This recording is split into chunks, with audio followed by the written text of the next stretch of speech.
이재명 대통령이 여야 지도부를 관저로 초청해 오찬을 함께했습니다. 다양한 의제가 오간 만큼 향후 여야 협치 가능성도 기대해 볼 만한데요. 두 분과 함께 전국 상황을 짚어봅니다. 김진욱 전 더불어민주당 대변인, 최수영 정치평론가 나오셨습니다. 안녕하십니까? 어서 오십시오.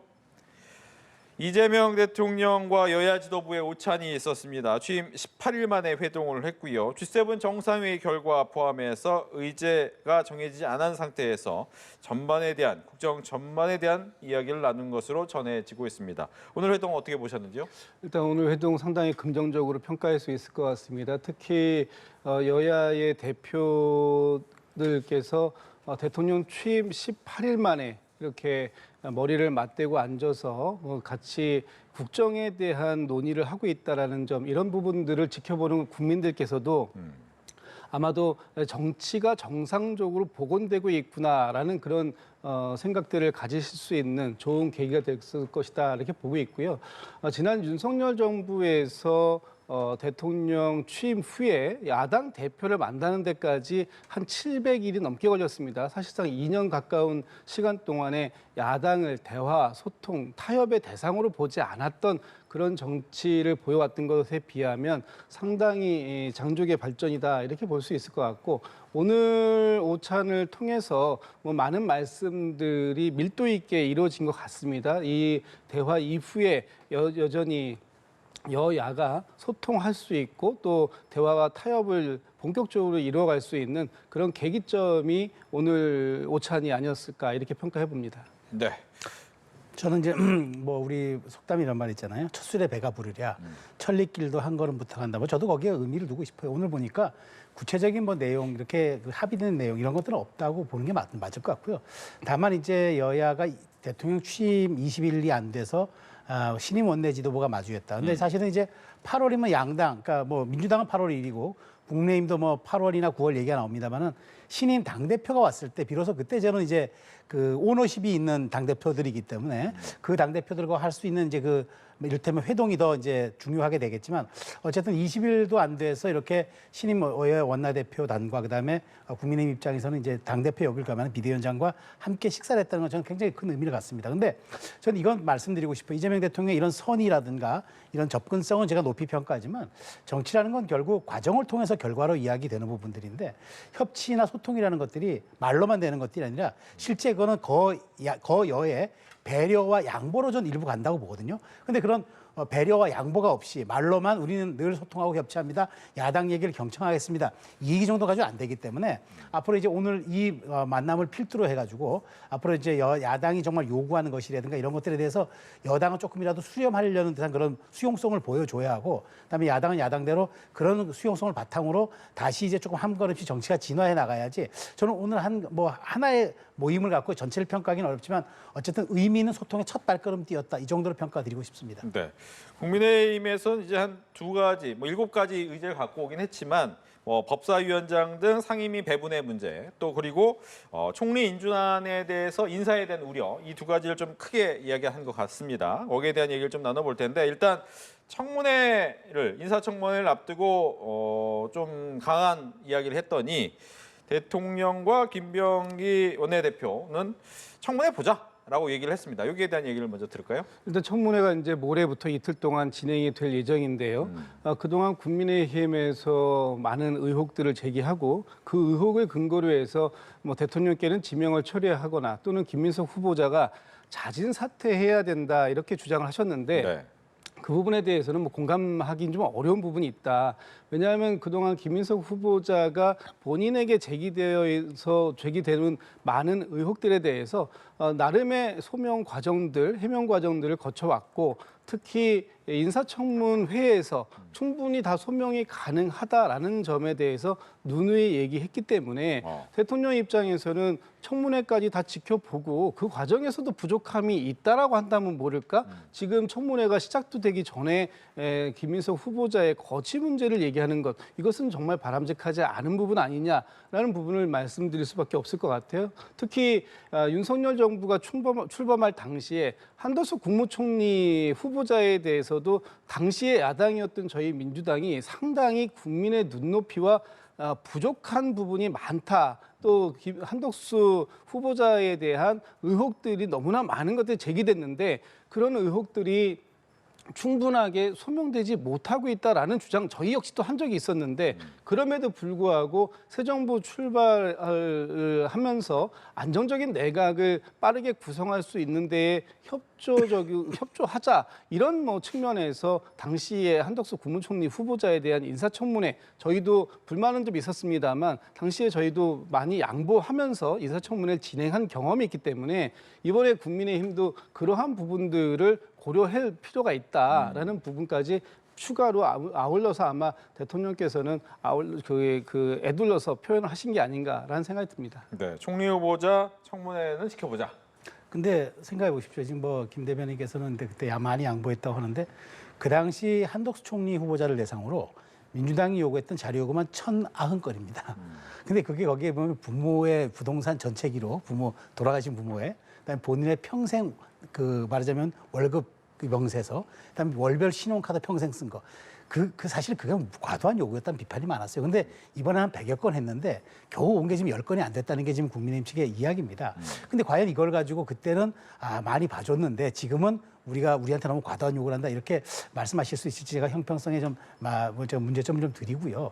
제가 여기 보기에 저는 이제 항상 중요하게 보는 게 주요 지도자나 정치인은 어떤 이슈가 불거졌을 때 이슈보다도 그 이슈를 다루는 태도가 중요한데 김민석 총리 후보자를 자세히 보고 보면은 일단 청문회 이틀만 좀 기다려보자. 그것만 잘 넘기면은 우리가 과반이 넘는 150석이니까 결국 인준이 될 것이고 그다음에 설령 야당이 청문동에서 채택 안 해준다 해도 대통령이 3일만 기다렸다가 지명하면 되니까 되지 않겠냐. 아마 이 생각을 하는 것 같아요. 근데 그게 과연 맞느냐는 거죠. 지금 제기된 많은 논란들 제가 뭐 일일이 열거 안 하겠습니다만 일단 비용의 말하자면 수익과 지출에 대한 문제서부터 여러 가지 학교에 대한 이야기, 아들에 대한 송금건까지 소명해야 할 것이 정말 차고도 넘치는데 보면은 아주 제한되게 본인에게 유리한 것만 선별적으로 얘기하고 불리한 얘기들은 그건 뭐 기타 소득이고 뭐 집에 다 쌓아놓은 돈으로 내가 그때 받은 돈으로 했다 뭐 이렇게 어물쩍 넘어가는 듯한 그 이야기가 자꾸 나오는데 이런 부분들은 곤란하다. 저도 뭐 충분하게 총리 후보자에 대해서는 정책과 비전 이런 걸 보는 게 원칙이라고 생각하지만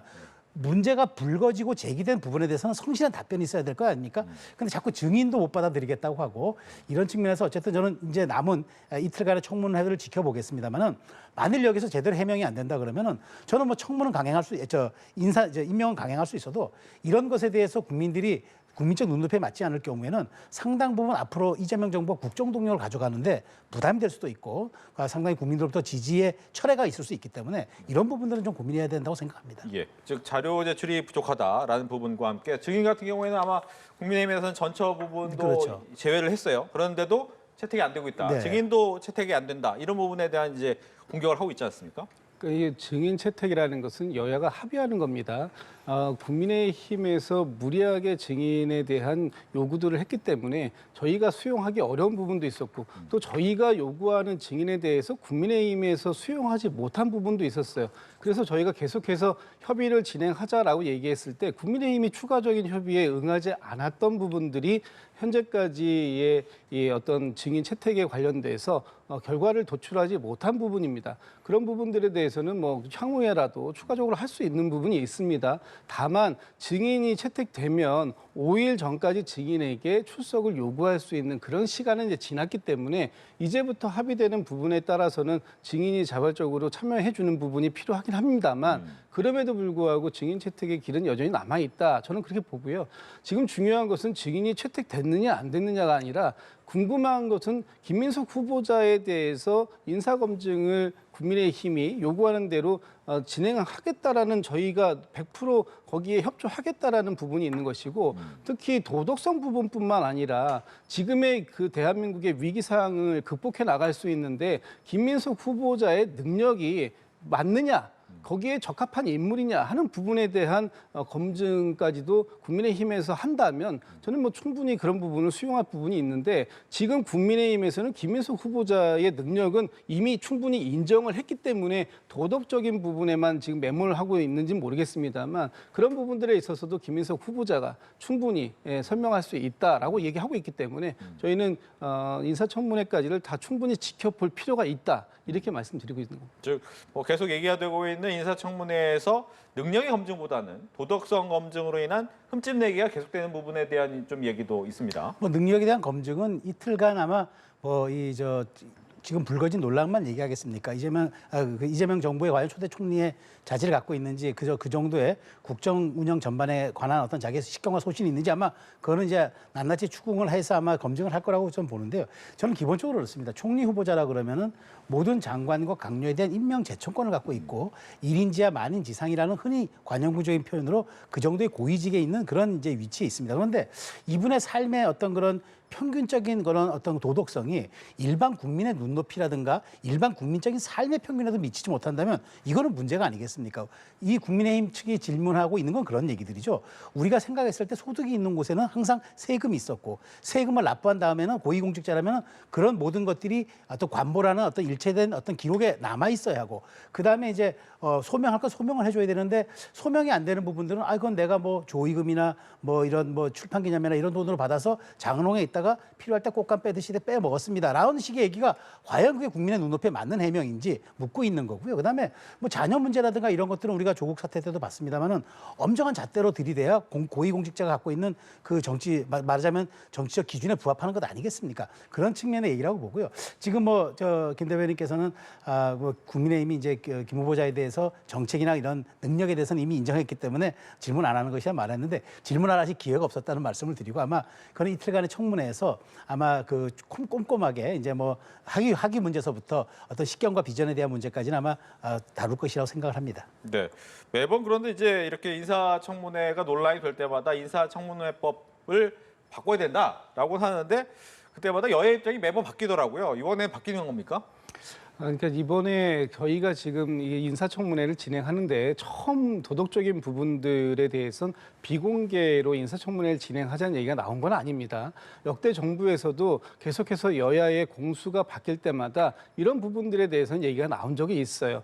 특히 고위 공무원 공직자의 어떤 후보자가 된다라는 것이 인사검증 안에서는 도덕적인 부분, 정책적인 능력 이런 여러 가지 것들을 검증을 해야 되는데 계속해서 이렇게 지금 좀 전에도 말씀 주셨던 것처럼 도덕적인 부분을 하면서 후보자에 대해서 인신공격성 비판을 한다든지 아니면 후보자를 흠집내기에만 매몰되는 듯한 그런 모습들이 있었기 때문에 정말 좋은 인재들이 잠시만요. 지금 오늘 오찬이 있었죠. 이재명 대통령과의 오찬이 있었는데 관련된 내용을 발표하고 있습니다. 야당이 한번 하려는 들어보시죠. 헌법 원리의 복원을 말씀드렸습니다마는 아쉽게도 긍정적인 답을 받지는 못했습니다.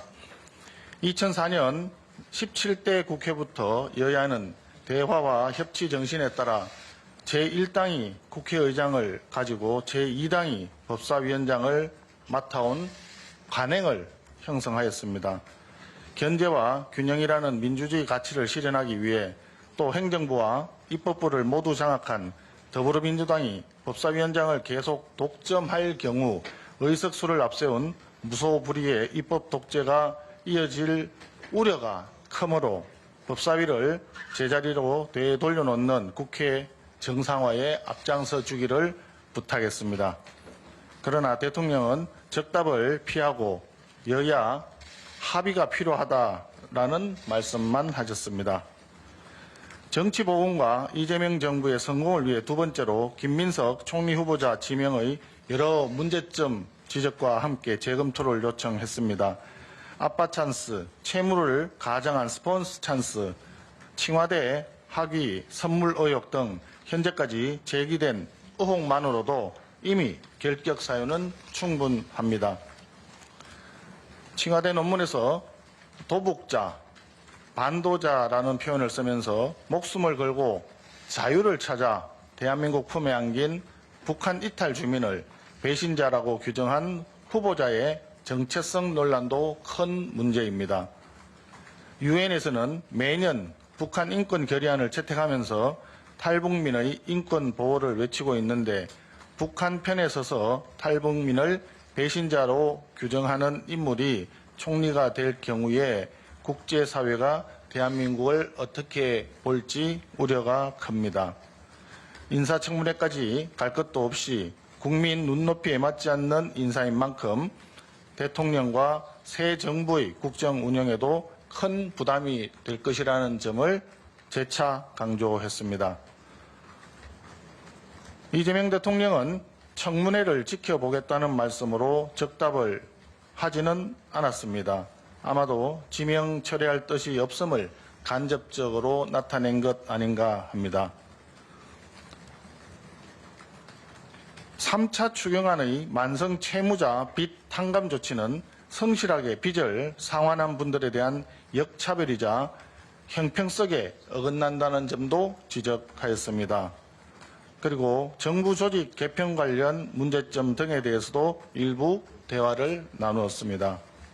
새롭게 출발한 정부에서 모처럼 열린 여야 회동인 만큼 이재명 대통령이 나라와 국민이 잘 되기 위해서 성공한 대통령이 되기를 바란다는 입장도 전달했습니다. 소통은 좋습니다. 그러나 소통은 말로 하는 것이 아니라 행동으로, 실천으로 하는 것입니다. 야당의 진심 어린 고언과 요구사항을 국정 운영에 반영하는 실천이 있기를 기대해 보겠습니다. 추후 의미 있는 만남이 이루어지기 위해서는 대통령을 선택하지 않은 50.6%의 국민에 대한 존중과 저희가 요청하는 정치 복원에 대한 의지가 실천으로 수반되기를 기대해 봅니다. 이를 위해 우리는 이번 주 김민석 총리 후보자의 거취와 더불어민주당의 법사위원장 할애에 대한 입장을 지켜볼 것입니다. 정부 여당이 입법부와 행정부 권력을 모두 털어주고 어떤 것도 양보하지 않는다면 식사 한번 하면서 야당을 덜덜이 세운다는 국민적 비판을 피해가기 어려울 것입니다. 네, 국민의힘 송원석 원내대표, 이재명 대표와 여야 지도부의 오찬 회동 관련된 내용을 이야기를 하면서 앞서 저희도 잠깐 얘기를 했지만 법사위원장을 돌려달라는 부분에 대해서는 여야 합의가 필요하다. 그리고 김민석 후보자에 대한 지명 철회 부분에 대해서는 청문회를 지켜보겠다라는 등의 이야기를 했다고 이야기를 했습니다. 관련된 이야기를 계속 나눠볼 텐데 앞서서 저희가 이제 인사청문회 이야기, 인사청문회법 개정 얘기하다 말았습니다. 계속해서 대답을 듣겠습니다. 예, 인사청문회법 개정을 필요로 한다라는 것은 아마 여야가 다 수긍을 하는 부분일 것이고 그 개정을 통해 가지고 능력 있는 좋은 후보들이 국가 발전을 위해서 일할 수 있는 기회를 만들어 주자라는 측면에서 지금 이제 인사청문회법 개정안에 대한 부분에 대한 한 논의는 반드시 필요하다 이렇게 보고 있는 것입니다. 네. 이제 법사위원장 얘기해 볼게요. 법사위원장 앞서서 계속 얘기하는 것이 국민의 입장에서는 관례대로 좀 달라라는 것이고 민주당 입장에서는 이미 2년 하기로 했는데 1년밖에 안 됐기 때문에 주는 것은 논의화된 합의화된 것과는 다르다라고 얘기를 했단 말이죠. 어떻게 해야 됩니까? 아니 그러니까요. 생각해 보십시오. 그때 이제 2년 합의를 한 거는 윤석열 정부가 이제 5년 가는 걸 전제로 전반기 원구성이 2년간 합의한 거 아니겠습니까? 그런데 상황이 변했어요. 3년 만에 정권을 내놨고 민주당이 여당이 된 거예요. 그러면 우리가 서는 곳이 달라지면 보이는 풍경도 달라져야 되는 것 아닙니까? 그런데 똑같은 관행, 우리가 그렇게 합의했으니까 합의를 이유로 얘기하는데 합의라는 것은 상황에 따라서 언제라도 변할 수 있는 거죠. 관행이 왜 법이 아닌데도 불구하고 17대부터 22대까지 이렇게 존중이 돼 왔느냐. 그 관행이라는 것이 막힌 혈로를 뚫고 여야가 서로 대치 정국을 이른바 뚫어 나갈 수 있는 그런 지혜로 활용됐기 때문에 우리가 법이 아닌 관행으로 했단 말이죠. 그러면 1당이 됐다가 2당이 됐으면 당연히 이제 2당에게 배려하는 것이 이제까지의 원칙이었다 그러면 저는 그걸 관행을 살려줄 필요가 있다는 얘기입니다. 더더군다나 민주당은 다 가졌는데 유일하게 그러면 이제 그 법사위를 그럼 야당이 갖는다고 쳐요. 할 수 있는 게 뭐가 있을까요? 의석수에서 안 되기 때문에 어쨌든 법안은 통과됩니다. 다만 그 법안이 제대로 숙성되고 국민적인 약간 저항이 있다 그러면 그것을 요건 약간 반영해내는 그 정도의 기간만 소요될 뿐이지 어찌됐건 이거는 다수의 힘으로 가기 때문에 무조건 통과가 되게 돼 있어요. 그리고 여당 간사, 그러니까 법사위원장이 아무리 방망이를 숨기면 뭐합니까? 여당 간사가 와서 하면 됩니다. 그러니까 이건 상징적으로 야당이 저항할 수 있는, 야당이 또 말하자면 거대 국정을 견제할 수 있는 도구 하나를 달라 이 얘기인데 그것마저도 못하겠다. 우리는 속도전을 해야 한다라면은 대통령이 얘기하는 식사하면서 얘기하는 소통과 협치라는 게 무슨 의미가 있느냐. 제가 그랬잖아요. 말로만 소통과 배려, 협치는 가능하지 않다. 그것이 결과로 나타나고 실천 과정이 있을 때 한다는데 지금 야당 원내대표도 똑같은 얘기하지 않습니까? 우리 뭐 들러리 세울 일이 있느냐 이렇게 얘기하니까 저는 이 부분은 당연히 저는 이 대통령께서도 이런 말씀하실 줄 알았어요. 왜냐하면 이거는 입법부 상이니까 여야가 합의하세요라고 얘기했는데 김병기 원내대표하고 이번에 이번에 저 후보 출마하는 두 분이 박찬대 원내대표, 저는 당대표 출마한 두 분이 이건 좀 대승적으로 상의할 필요가 있다. 그래서 협체 정신을 살리는 게 저는 필요한 시기라고 봅니다. 네, 법사위원장을 야당한테 돌려주는 것. 저는 뭐 그런 논의가 왜 대통령과의 오찬 자리에서 나와야 되는지 잘 이해를 못하겠습니다. 대통령께서도 그러니까 원론적인 얘기를 하시는 거예요. 여야가 합의해야 할 사안 맞죠. 지금 원 구성에 대해서 대통령이 관여할 바가 있습니까? 관여할 수 없습니다. 특히 지금 이재명 대통령이 민주당의 총재도 아니지 않습니까? 그런데 대통령 가서 이 부분에 대해서 그 민주당이 양보할 수 있게 얘기해 주세요라고 얘기하는 것, 이것은 마치 떼쓰는 아이와 같은 것이지, 이것이 이 대화와 협치를 하겠다라는 그 장소에서 얘기해야 될 사안은 아니었다라는 것이고, 지금 민주당이 원 구성에 대해서 이번에 법사위원장, 예결위원장에 대해서 이건 대상 합의의 대화의 대상이 안 된다라고 얘기하고 있는 건, 그렇게 따진다면 지금 새롭게 22대 구성의 원 구성을 다시 하자는 얘기입니까? 그것도 아니고 법사위원장 자리 하나를 달라는 것으로 이렇게 때려 쓰는 것처럼 보인다면 그것에 대해서는 저희가 받아줄 수 있는 역량이 안 된다. 내년 여름까지 지나고 나면 22대 하반기 원 구성 협상 기간이 따로 있습니다. 그때 말씀을 하시면 되는 거예요. 그렇기 때문에 지금에 와서 마치 국정에 좋은 말로 견제지만 실질적으로 국정의 발목 잡기를 하기 위해서 법사위원장 자리를 가질 수밖에 없다라고 주장하는 것인데, 그것에 대해서 그 수용하기는 좀 매우 어렵다, 이런 측면을 말씀드립니다. 네, 이렇게 해서 두 분과 함께 정치권 이슈 이야기를 나눠봤습니다. 김진욱 전 더불어민주당 대변인, 최수영 정치평론가와 함께했습니다. 오늘 얘기 잘 들었습니다. 고맙습니다.